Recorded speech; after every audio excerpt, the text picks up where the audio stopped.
With that, friends, we will now begin the press conference. Good afternoon.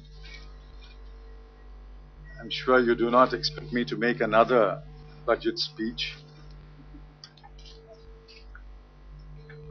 I think it's important to read the budget speech along with the economic survey, especially the first chapter of the survey. Yesterday, the Chief Economic Advisor, Dr. Rajan, briefed the media on the economic survey, and many of you must have been present here. The economy is indeed challenged in a number of ways. The economic survey lists challenges, lays out various options before the government. What the budget does is pick on some of those options and say, this is the way we will go forward. But as I said in the last couple of paragraphs of my budget speech, our work does not stop here.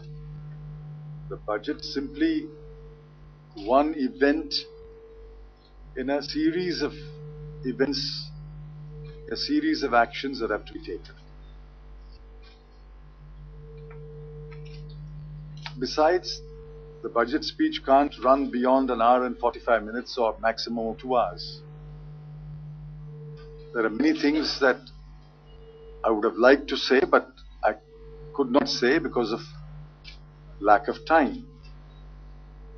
These are issues that we have either addressed or in the process of addressing. And after the debate takes place in Parliament, when I reply to the debate, another set of measures will be announced. Another set of decisions will be announced. Similarly, when the finance bill is taken up for discussion, and when the finance bill debate takes place and I speak on that debate, another set of decisions will be announced and another set of measures will be announced. So it's not a one-stage or a one-stop exercise where you come before Parliament and make the announcements and then say, let's meet again next year. It's not, let's meet again next year.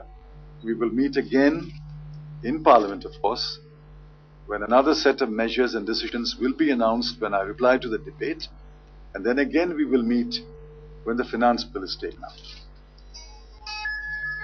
So in that sense,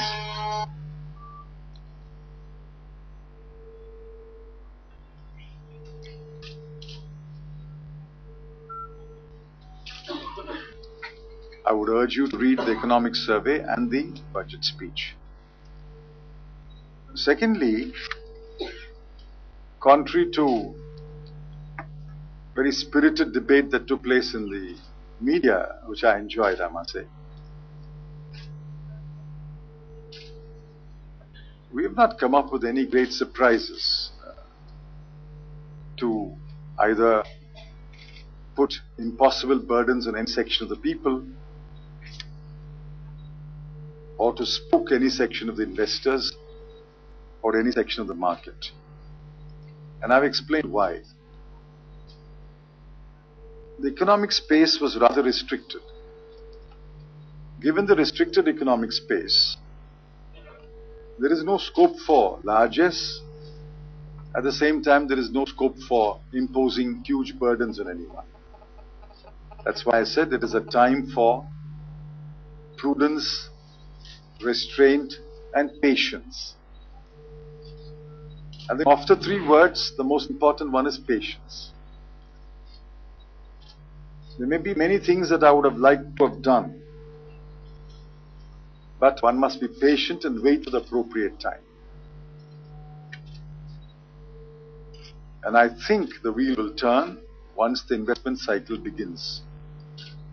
So one must be patient when the economy is challenged, one must wait for the wheel to turn, and once the wheel turns, then we have a lot more freedom to take action. The main thrust of the budget is to signal to the world and to everyone else that we are following a fiscally prudent path. that the fiscal deficit will be contained. If the fiscal deficit is contained, other deficits will be contained in due course. And I think we have demonstrated our capability. In the current year, when the economy is growing at, say, 5%, first half grew at 5.4, second half, let's assume the CSOs turns out to be right and it's 5%. Still, the tax revenues are growing at about 16.7%. So next year, if the economy grows between 6.1 and 6.7, there's no reason to assume that tax revenues will grow at a lower rate. In fact, it will grow at more than 16.7. And we have assumed only 18. Now, where does extra 1 come? The extra 1 comes by the additional resource mobilization. We have stated upfront that on the direct taxes and indirect taxes side, we will get about 18,000 crore of additional resource mobilization. So if you add the normal growth rate plus the ARM, it makes up for 19% growth rate in the tax revenues. Yes, Supriya. Sir, your budget has been lauded by Economist in India Inc., but markets haven't lapped it up, and this is perhaps unprecedented because your budgets are supposed to be market friendly. I think one big concern is the tax residency certificate, and most people believe that the government needs to give more clarification on that. That is not enough as far as avoidance of tax is concerned. Would you want to soothe the trade nerves now? I assume that you are referring to Section 90 capital A.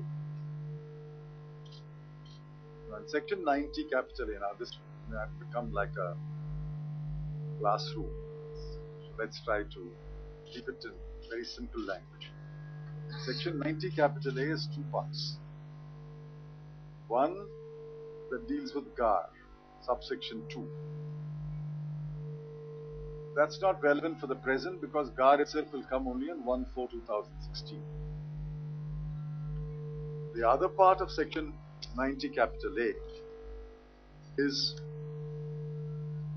subsection 4, which is already there, and the explanation that has been added. Now, the explanation last year was in the memorandum. What has been done is bring the memorandum into the Act. So nothing more has been done. It's possible that the memorandum and the new explanation are worded in a manner that there is a certain ambiguity. It's possible. Let me clarify that ambiguity. All that it is intended to say is DTA, this has nothing to do with Mauritius or any particular country. This has got to do with double taxation avoidance agreements. All double taxation avoidance agreements, 2 conditions. One is the condition of residency. The other is a condition that the person must be the beneficial owner. These are 2 separate conditions. For example, in the case of interest income and dividend income, he must be a resident and he must also be the beneficial owner to claim the benefit of. In the case of royalty, he must be a resident and he must be a beneficial owner to claim the benefit of the treaty.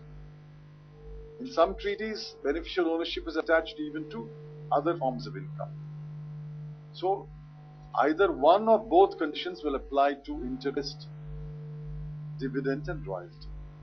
All that the section is intended to say is, if you produce a tax residency certificate, mark my words, if you produce a tax residency certificate, that is a complete answer to your status as a resident.